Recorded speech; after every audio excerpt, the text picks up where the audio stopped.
여러분, 오늘 우리가 이 본문 말씀을 통해서 다윗은 어떻게 이 엄청난 비극적인 상황을 겪고 나갈 수 있었을까? 우리가 그걸 보고자 하는 것입니다. 우리 같이 한번 24절 말씀을 읽어보도록 하겠습니다. 사무엘하 15장 24절입니다. 보라, 사독과 그와 함께한 모든 레위 사람도 하나님의 언약궤를 메우다가 하나님의 궤를 내려놓고 아비아달도 올라와서 모든 백성이 성에서 나오기를 기다리도다. 언뜻 보면 지금 이제 천도 행렬이 예루살렘을 뒤로 하고 빠져나가는 행렬들이 이제 거의 다 나오는 무렵이 됐어요. 그리고 언약궤까지 다 메우다가 왔어요. 가지고 왔어요. 이 언약궤는 어떤 겁니까? 하나님께서 십계명 돌판 2개, 그리고 만나를 담은 항아리, 아론, 대제사장 아론의 쌍난 지팡이가 들어있는 그런 언약궤. 이것은 한마디로 뭐죠? 하나님의 임재의 상징이었어요. 그래서 이것을 이 사울 왕이나 이스라엘의 그 지도자들은 이거를 하나님의 임재의 상징에 대한 어떤 것으로 생각하고 이 언약궤를 마음대로 가지고 다녔어요. 그래서 때로는 전쟁에도 가지고 나가고 자기들이 필요하다 싶으면 언약궤 막 끌고 다녔습니다. 그러다가 마침내는 어떻게 됐죠? 블레셋한테 이 언약궤를 빼앗기는 날이 생기게 된 것입니다. 하나님의 임재가 있는 그런 언약궤인데 이걸 빼앗겼다는 것이 말이 되는 겁니까? 말이 안 되죠. 근데 그런 일이 발생했습니다. 그래서 어떤 학자는 70년, 어떤 학자는 길게 보면 100년 만에 다윗에 의해서 지금 언약궤가 예루살렘 성에 안치되어 있는 겁니다. 그런데 지금 어떻게 한다고요? 다윗이 안치했던 그 언약궤를 메고 나왔어요. 왜 나왔을까요? 왜 그랬죠? 다윗이 메고 들어왔으니까 다윗이 들고 나가도 된다는 겁니까? 아니죠. 그보다 더 정치적이고 종교적인 이유가 있는 거죠. 이게 뭡니까? 하나님의 임재의 상징이면서 다윗의 왕위, 다윗이 지니고 있는 그 왕권에 대한 정통성을 이것이 보장해주고 있다는 것입니다. 당연히 언약궤를 메고 나가는 것은 당연하다고 생각한 거예요. 그런데 여러분, 이런 상황에 대해서 한번 보시기를 바랍니다. 오늘 우리가 봐야 될 아주 중요한 그런 접속사가 있습니다. 보라라고 하는 말입니다. 보라. 주의를 환기시키는 거죠. 보라. 근데 이거를 히브리어로는 힘내라고 표현하고 있습니다. 이야기가 진행되다가 화자의 시점에서 등장인물의 시점으로 시각이 전환될 때 보라, 힘내 이렇게 얘기하는 거예요. 그러니까 지금까지 어떻게 살아왔다는 거죠. 다윗이 정말 정신없이 살아왔어요. 정말 쫓기며 살아왔어요. 그 밧세바하고의 그런 불장난 이후에 그는 계속 쫓기며 살아왔습니다. 그리고 마침내는 자기가 낳은 아들한테도 쫓기는 그런 삶을 살아왔어요. 그래서 계속적으로 외부적인 관점으로 자신의 삶을 어떻게 해볼 수 있는 그런 능력이 없었습니다. 그렇죠? 여러분, 이런 말 알고 계시죠? 생각하는 대로 살지 않으면 사는 대로 생각하게 된다. 이 누가 말았나 하고 살펴보니까 폴 브루제라고 하는 프랑스의 작가이면서 비평가가 그런 말을 했대요. 굉장히 의미 있는 말이에요. 생각하는 대로 살지 못하면 그러면 사는 대로 생각하는 거예요. 형편 닿는 대로 생각하는 거예요. 나에게 주어지는 대로 합리화시키고 핑계를 대면서 살게 돼 있어요. 그 인생이에요. 다윗은 그런 삶을 살았던 거예요. 주어지는 대로. 지금은 도망가야 되니까 도망가는 거예요. 아무런 지금 아이디어가 없습니다. 그런데 이 보라라고 하는 말이 우리에게 엄청난 빛을 던져주고 있는 거예요. 보라. 이게 무슨 말입니까? 지금 그렇게 몰려가고 있다가 어떻게 된 거예요? 다윗이 자기의 의식을 가지고 내가 지금 주체적인 관점으로 나의 상황을 파악하면서 시점이 확 바뀌었다고 하는 것을 지금 여기에서 얘기해 주고 있는 거예요. 막 몰려왔어요. 정신없이 살아왔어요. 그랬습니다. 그런데 지금 딱 언약궤도 지금 피난 간다고 나와 있는 것을 딱 보면서 그는 어떤 거예요? 보라 그러면서 소위 말하면 제 정신이 드는 거예요. 제 정신이 든 겁니다. 이거 뭐지 이거? 네. 여러분, 이 제 정신이 들었다고 하는 거는, 이거는 엄청난 일이죠. 네. 내가 지금까지 몰려왔던, 그리고 외부적인 그런 관점으로 자기가 한 번도 자기 자신을 인식할 수가 없었습니다. 내 위치가 어떻게 되는지, 내가 지금 무슨 생각을 가지고 있는지 정신없이 살았거든요. 근데 어느 순간 딱 보니까 이게 뭐야? 혼자깨가 왜 나와 있어? 그 블레셋 사람들로부터 빼앗아, 물론 자기들이 빼앗은 것은 아니야. 하나님께서 다시 돌려주신 거죠. 그 돌려주신 그 언약궤가 왜 피난 대열에 있는 거지? 하면서 다시 생각하게 된 것입니다. 그냥 보이는 대로, 닥치는 대로 보고 생각한 것이 아니었다는 것입니다. 자기의 인식, 자기가 상황을 파악하고 이해할 수 있게 되었다는 말이 이 보라라고 하는 말 안에 들어 있었던 것입니다. 그래서 여러분, 이렇게 보라 한 다음에 그 다음에 나온 얘기가 참 중요한 얘기였어요. 우리 같이 한번 25절 상반절 말씀을 같이 읽어보겠습니다. 왕이 사독에게 이르되 보라, 하나님의 궤를 성읍으로 도로 메어가라. 와, 여러분, 이게 무슨 얘기죠? 무슨 얘기입니까?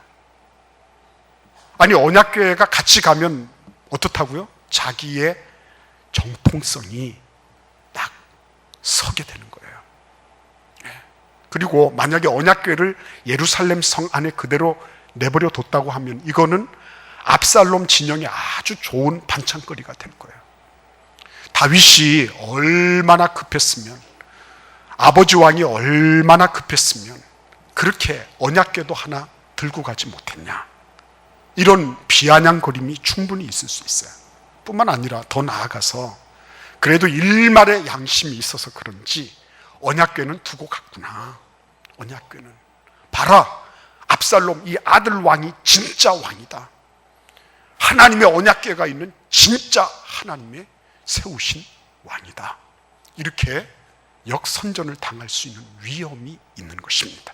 그럼에도 불구하고 다윗은 언약궤를 다시 메워서 원래 위치에 갖다 둬라, 이렇게 말하는 거예요.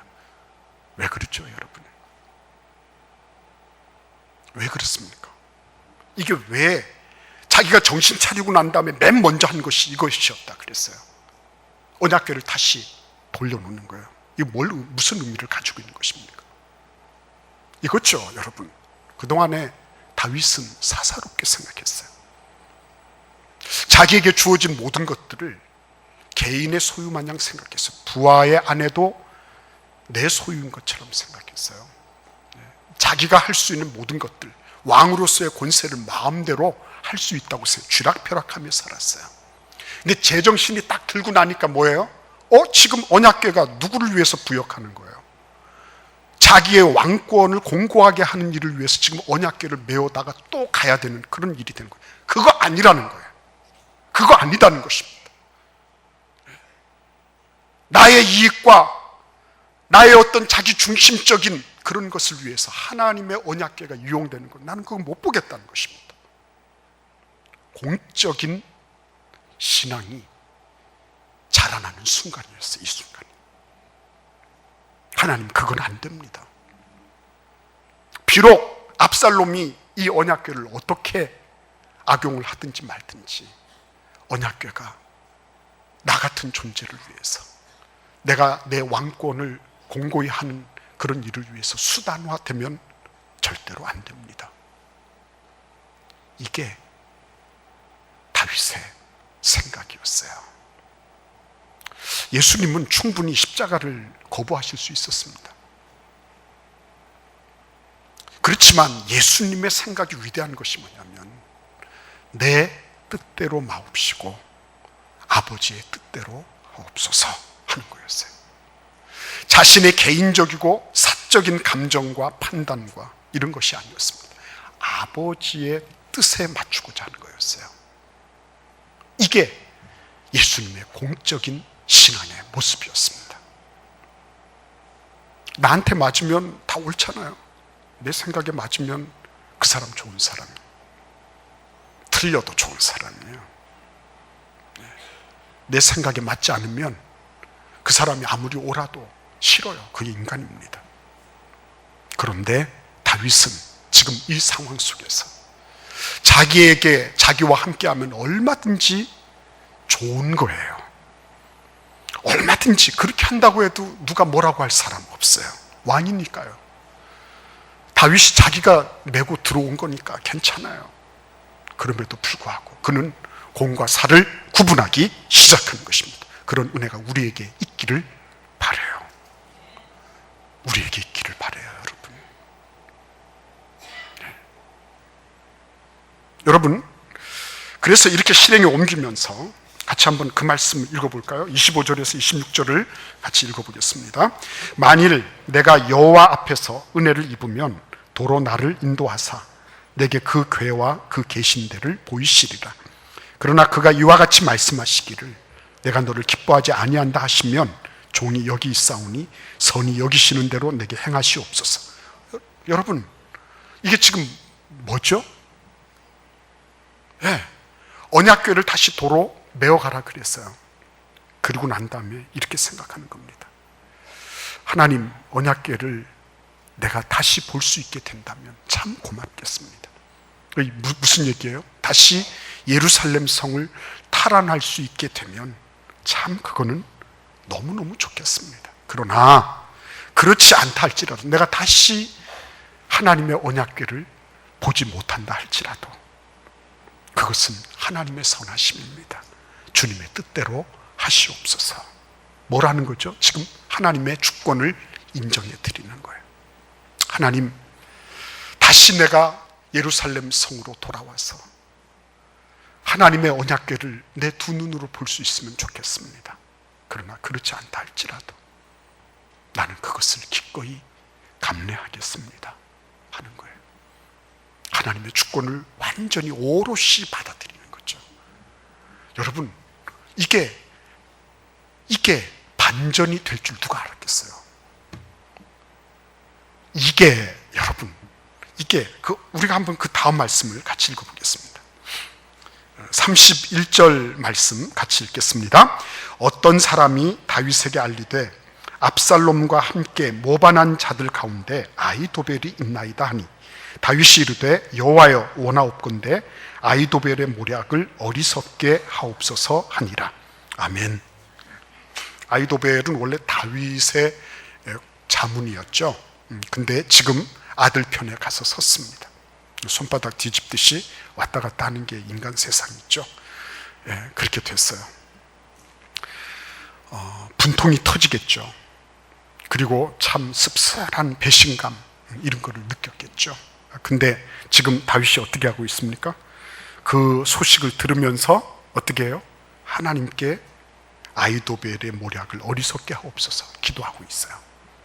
그 다음에 여러분, 그 34절과 35절에 보시면, 우리가 좀 본문을 띄어서 읽었지만 여기 보시면 후세라고 하는 또 다른 자문, 또 다른 고문 노인이 등장하고 있어요. 근데 이 후세가 딱 나타나는데 어떻게 합니까? 넌 나하고 같이 가면 짐 된다. 나하고 같이 가면 누가 될 것이다. 그러나 이제 다시 압살롬에게로 가서 위장해서, 그죠? 위장해서 내가 이제는 정말 이렇게 전환하였습니다. 내가 이제는 정말 압살롬 편에 서서, 당신 편에 서서 내가 모략을 베풀겠습니다. 이렇게 하라고 말을 일러주는 거예요. 여러분, 이게 어떻게 보면 다윗이 굉장히 약삭 빠르고 막 모든 게 아주 전술 전략이 척척척척 맞아서 이렇게 하는 것처럼 보여요. 근데 저는 그렇게 보이지가 않네요. 사람이 말이죠, 사람이 생각을 한다는 것은 굉장히 소중한 가치를 가지고 있는 겁니다. 수조 개의 시냅스가 서로 착착 연결되는 거예요. 다 연결돼서 가고 있는 것입니다. 그리고 그런 생각이 하나의 결론을 딱 맺을 때까지는 엄청난 슈퍼컴퓨터가 몇만 번, 몇천만 번의 그런 연산을 계속해서 나오는 것처럼요. 때로는 직관적으로, 때로는 추상적으로 이런 것들을 압축하기도 하고 늘어놓기도 하면서 결론 하나를 맺는 거예요. 그러니까 생각을 했다고 하는 것은 엄청난 능력이 발휘된 것입니다. 뇌가 쓰고 있는 아침밥을 먹으라고 하는 이유 가운데 하나가 이 뇌력을 쓰는데 인간 에너지 한 40%가 쓰이기 때문이다, 이런 얘기 하잖아요. 근데 그처럼 엄청난 연산을 하고 엄청난 그런 일들을 해서 지금 결론을 하나 딱 내는 거예요. 그러니까 여러분, 후세를 딱 만났다고 해서 아주 쉽게 다윗이 이렇게 하는 게 아니에요. 그 모든 원천에 뭐가 있는 것입니까? 제정신 들고 그가 공적인 위치에서 자신의 상황을 보기 시작했어요. 그리고 나머지를 하나님께 맡기는 겁니다. 하나님께 맡겨드렸어요. 이 부분에서 뭐가 생긴 거죠? 지혜가 발생된 거예요. 지혜가 뭡니까? 분별력이잖아요. 분별력이에요. 내가 아이도벨의 모략을 직접 가서 할 수가 없어. 내가 보이는 대로 나는 그대로 목이 달아날 건데요. 내가 뭘 할 수 있는 게 없습니다. 그래서 맡길 거는 맡길 줄 알고, 그리고 내가 할 수 있는 건 하는 거예요. 후세를 보고 너 위장해서 들어가라. 네가 스파이 역할을 해서 그곳에서 일어나는 일을 나한테 좀 알려다고, 이렇게 얘기하는, 이게 뭐가 그렇잖아요. 분별할 거 분별하는 거예요. 맡길 거 맡기는 거예요. 하나님, 아이도벨의 그 모략을 하나님 어리석게 해주세요. 그리고 하나님, 동시에 이렇게 후세가 딱 나타났는데 그 후세를 보면서 그렇게 하면 되겠구나, 그렇죠? 그래서 후세를 그 압살롬 진영에 보내고 있는 모습을 보는 거예요. 그러니까 여러분, 참 우리가요, 하나님 편에 굳건히 서는 거, 이거는 엄청난 축복입니다. 우리 사고방식의 위대한 전환을 이루는 거예요. 내 마음의 거소가, 내 마음의 위치가, 내 마음이 로케이션 돼 있는 그곳이 하나님 편에 가서 서 있는 거예요. 나에게 그것이 불이익이 될 수 있는 겁니다. 내가 그렇게 하면 틀림없이 역으로 당할 수 있어요. 그럼에도 불구하고 진리이기 때문에, 그것이 옳기 때문에 공적인 위치를 점하고자 하는 이 마음을 하나님이 지금 쓰고 계신 거예요. 하나님이 그 마음을 보시고, 하나님께 맡길 건 맡기자. 그리고 내가 할 수 있는 거, 후세가 마침 등장했어요. 이 꼬부랑 노인이 할 수 있는 게 뭐가 있을까? 지금 나하고 같이 이 천도길, 지금 예루살렘을 버리고 도망치는 이 일을 이 꼬부랑 노인이 할 수 있는 건 아니에요. 네가 지금 나한테 누가 될 수 있는 가능성이 있어. 그러나 쓰임 받을 수도 있어. 들어가서 그런 역할을 좀 해다고, 이렇게 하는 거예요, 여러분. 그래서 지금 뒤늦었지만 다시 그것을 돌려놓는 과정이에요. 그런데 하나님이 그 부분을 딱 픽업하신 겁니다. 그 부분을 딱 찍어서, 그래, 맞아, 이거야, 이렇게 말씀하시는 거예요. 네가 드디어 공적으로 생각할 수 있게 되었구나. 이거 축복이죠. 내 자식, 내가 낳았지만 내 자식 아니에요. 하나님이 주신 선물이에요. 내 마음대로, 내 뜻대로, 내 사유물인 것처럼 그렇게 할 수가 없어요. 이 아이는 하나님께서 공적으로 나에게 주신 선물이니까. 말 한마디라도 깊이 생각하고 던져야 될 거예요. 그래, 내가 너를 낳고 미역국 먹었다. 그래, 미역국 먹었어. 그런 소리 하는 분들 치고요, 미역국 안 먹을 인생 없어요. 하나님 앞에 깊이 생각해야 됩니다. 나에게 주신 시간, 재물들 내 거라고 생각합니까? 공적인 거예요. 하나님이 내가 수고했습니다. 그러나 그 수고가 유효하게 되어서, 효과적이 되어서 내가 그걸 활용할 수 있게 되는 거예요. 그러면 그걸 공적으로 사용할 줄 알아야 돼요. 바칠 거 바칠 줄 알아야 돼요. 나눌 거 나눌 줄 알아야 돼요. 나에게 주신 시간이라고 마음대로 하는 게 아니에요. 하나님이 보실 때 하나님의 관점으로, 하나님의 기준이 어떨까, 이거를 볼 줄 아는 것이 지혜예요. 저는 도웅선 집사님이 작년 연말에 저한테 기도 부탁을 하셨어요. 빅바이어가 있었다고, 매출의 한 반 정도, 중소기업이지만 규모가 있는 회사예요. 매출의 반 정도를 담당하는 대기업이 있는데 빅바이오죠. 근데 그 기업이 이제는 자기들이 이제 스스로 생산을 할 거니까, 그러니까 내년도 4월 달 때부터는 우리가 주문을 하지 않겠다, 이렇게 나오는 거예요. 어떻겠어요, 여러분? 몇 달 지나서 그러시더라고요. 목사님, 제가 딴 때 같으면 굉장히 잠 못 자고 힘들어했을 것 같은데 이번에는 안 그래요, 그러시더라고요. 왜 그래요? 그러니까 한번 생각해 보세요. 이거 이렇게 다 막아 놓으면 그래도 제가 섬기는 부분이 있잖아요. 그거 다 섬겨야 되는데 어떻게 하시겠어요? 기도했어요. 근데 소식이 안 들리는 거예요. 뭐 빅바이오가 하나 빠져나갔으면 누가 또 새로 들어왔습니다, 뭐 이런 얘기가 있어야 될 거 아니에요. 그런 얘기가 없더라고요. 그리고 그냥 넘어갔습니다. 근데 최근에 그런 말씀을 들었어요. 어떻게 됐냐 그러니까, 아니 뜻밖에도 그 빅바이오가 빠지고 나간 다음에 나머지 50%를 차지하고 있던 그런 바이오들, 그런 회사들이 자기들의 주문량을 늘려준 거예요. 그래가지고 50% 그 부분이 싹 메꿔져 버린 거예요. 너무 감사하더라고요. 그게 어떻게 됐을까? 너무 힘들었던 적도 있었다 그랬거든요. 자살 충동이 있을 정도로 힘들었던 회사 경영하면서. 아마 여기에 대부분 자영업 하시고 회사 경영하시면 그런 충동들 한두 번 없는 분들이 안 계실 거예요. 근데 그런 상황 속에서도